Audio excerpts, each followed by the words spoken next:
Here's the key quote from Pantera's newsletter. The increase in ItBit volume implies that within 4 weeks of going live, PayPal is already buying almost 70% of the new supply of Bitcoins. Together, PayPal and Cash App are already buying more than 100% of all newly issued Bitcoins. So where would Cash App get their coins? That's where the finite supply inelasticity part comes in, at a higher price. Welcome back to The Breakdown with me, NLW. It's a daily podcast on macro, Bitcoin, and the big picture power shifts remaking our world. The Breakdown is sponsored by Crypto.com and Nexo.io, and produced and distributed by CoinDesk. What's going on, guys? It is Monday, November 23rd, and today we are talking about a Bitcoin shortage. PayPal and Cash App combined are buying more than 100% of newly issued Bitcoins. What does that mean? First, however, let's do the brief. First up on the brief today, a new positive vaccine trial, this time from AstraZeneca and the University of Oxford. This is the latest and third in a row positive vaccine trial. This one was slightly less effective than Pfizer and Moderna. It prevented 70% of participants from falling ill, although effectiveness rose to 90% in one of the regimens that was tested. This trial was held in the UK and Brazil, and there is now a larger trial starting in the US. Before we get too focused on the actual numbers of prevented infections, however, it's important to note other benefits over the Pfizer and Moderna trials. This vaccine can be kept at regular refrigerator temperatures, whereas the mRNA tech of Pfizer and Moderna requires freezing. This means, of course, that AstraZeneca's could be easier to deploy around the world, especially in developing countries. It also makes it cheaper. Being able to have a solution that's viable for the whole world, of course, strikes me as super important. Now, interestingly, AstraZeneca was down 2.2% initially on the news, I guess because the trial results weren't as high as the 95% numbers of prevented infections that we heard from Pfizer and Moderna. Still, the Dow as a whole rose 100 points and the dollar hit a 2.5-year low. Rodrigo Catril, a currency strategist at National Australia Bank, said, "The vaccine news is favoring the view of a sooner rather than later global economic recovery, with the USD losing its safe haven appeal along the way. This is a risk-positive USD negative backdrop, especially with the Fed likely to remain ultra-dovish for some time." Next up on the brief today, interesting machinations in the China-US tit-for-tat battle. There are going to be some weird times in this in-between period between administrations. Trump administration officials are pushing during that period for new hardline measures against Beijing. So the Wall Street Journal puts it like this: they're trying to build, quote, an informal alliance of Western nations to jointly retaliate when China uses trading power to coerce countries. This was inspired by China's economic pressure on Australia after that country called for an investigation on the origins of COVID-19. China restricted beef, barley, and wine imports from Australia, and it seemed to many to be a signal or an attempt to signal to US allies, with Australia basically being made an example of. Said one senior official in the Trump administration, "China is trying to beat countries into submission by egregious economic coercion. The West needs to create a system of absorbing collectively the economic punishment from China's coercive diplomacy and offset the cost." So under this quote-unquote joint retaliation plan, the idea would be that if China does boycott and import, the nations who are a part of this alliance would agree to purchase those goods that were going to be or theoretically allocated to China. Alternatively, the group could also try to put their own tariffs on China that would make up for the lost trade. Now, in addition to this move, according to Reuters, the Trump administration has also drafted a new list of 89 Chinese firms with alleged military ties. It wants to restrict them from buying a range of different US goods and technology. So in question here is the definition of military end user, which is a designation that means US suppliers have to get specific licenses to sell commercially available things to them. In general, those applications are denied, and theoretically, it might no longer include simply armed services and national police, but anyone who contributes to the production or maintenance of military items, even if it's not their primary business. This could prevent the sale of everything from word processing to aircraft parts. The most surprising inclusion to many was COMAC, the Commercial Aircraft Corporation of China, which is spearheading Chinese efforts to compete with Boeing and Airbus. Comac has contracts with GE and Honeywell, so it shows just how integrated these players are into the existing corporate structure. And speaking of China, our third topic on the brief today is another lottery trial of China's digital currency. In October, Shenzhen held a trial that allowed residents to apply for a 200 yuan share of 10 million of the new DCEP, which is about $1.5 million worth in total.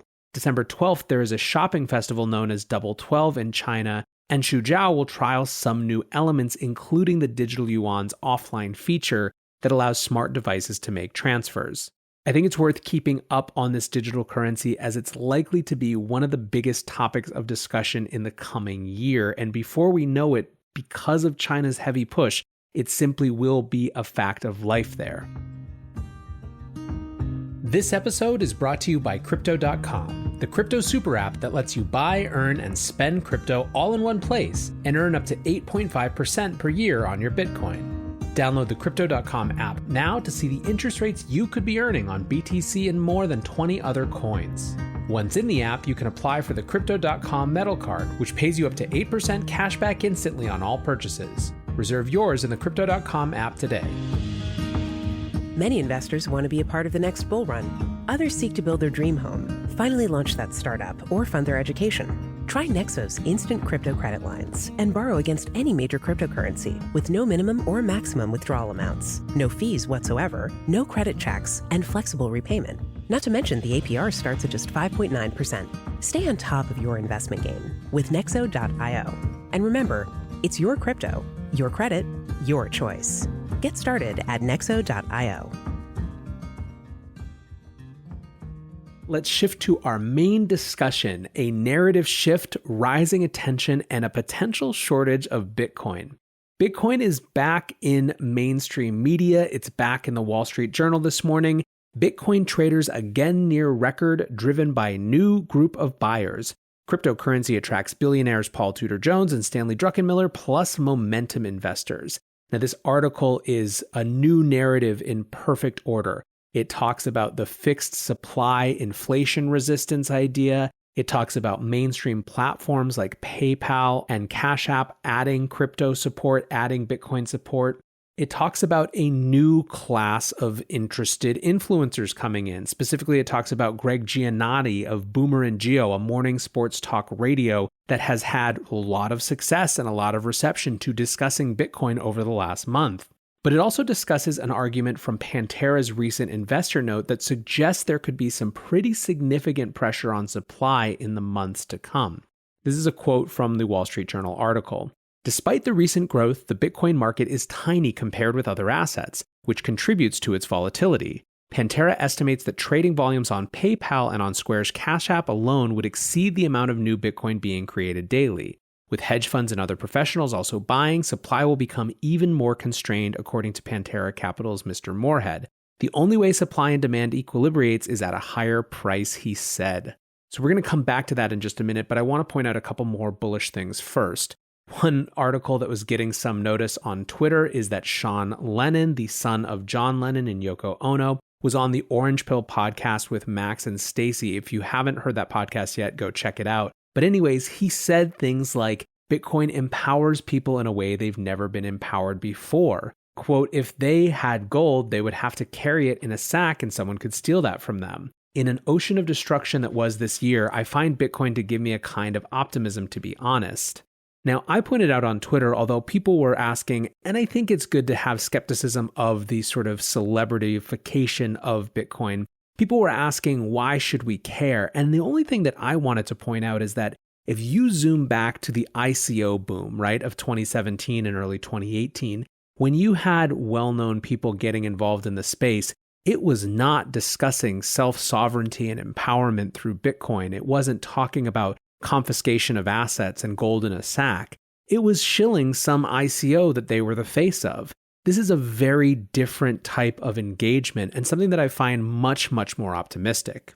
But of course, the random celebrity here or there or musician doesn't make a difference the way that financial professionals do, and we had another one of them come up this weekend as well.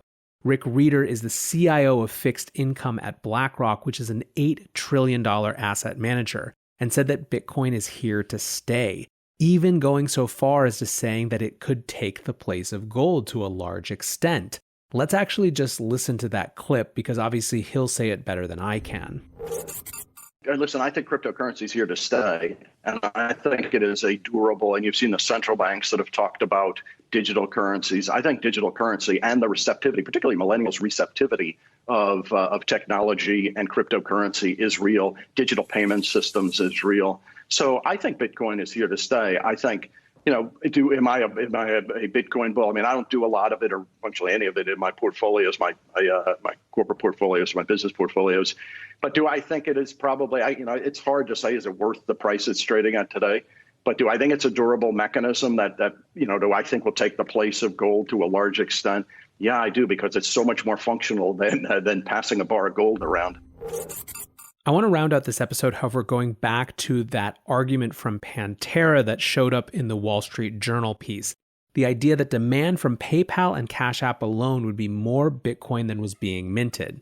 In Pantera's October newsletter, they discussed that after 30 months in operation, Square's Cash App was estimated to already be buying around 40% of all newly issued Bitcoin.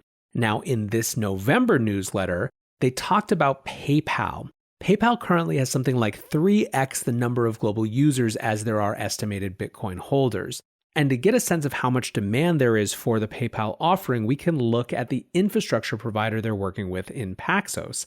Paxos ItBit exchange has had a very consistent trading volume looking back across the course of the year. That is until PayPal went live and volume exploded. Here is the key quote from Pantera's newsletter. The increase in ItBit volume implies that within 4 weeks of going live, PayPal is already buying almost 70% of the new supply of Bitcoins. Together, PayPal and Cash App are already buying more than 100% of all newly issued Bitcoins. So where would Cash App get their coins? That's where the finite supply inelasticity part comes in, at a higher price. So you have these two sources of retail buying that are new or newish on the market, creating a huge pull on supply. Put on top of this Grayscale's Bitcoin Trust, which has been growing like a weed. Put on top of this other hedge funds and other quiet financial actors who are also trying to accumulate. Put on top of this accumulation by any corporate treasuries who are seeing the Michael Saylor model and trying to get exposure. And keep in mind, it doesn't take many to have a huge impact when we're talking about such small relative numbers. All of this comes back to Vijay Boyapati's thesis from last week on this show that there are in fact very few Bitcoins available to institutional buyers under 20,000. Take it together and it feels like an undeniable source of demand that is likely to keep pushing the price of Bitcoin up. This is not retail speculation. This is a simple supply and demand curve that is going to go in exactly one direction. Anyways, guys, I thought this was an interesting argument and certainly some notable numbers that were worth looking at in a little bit more depth. But for now, I appreciate you listening. I hope you're getting set for a great week. And until tomorrow, be safe and take care of each other. Peace.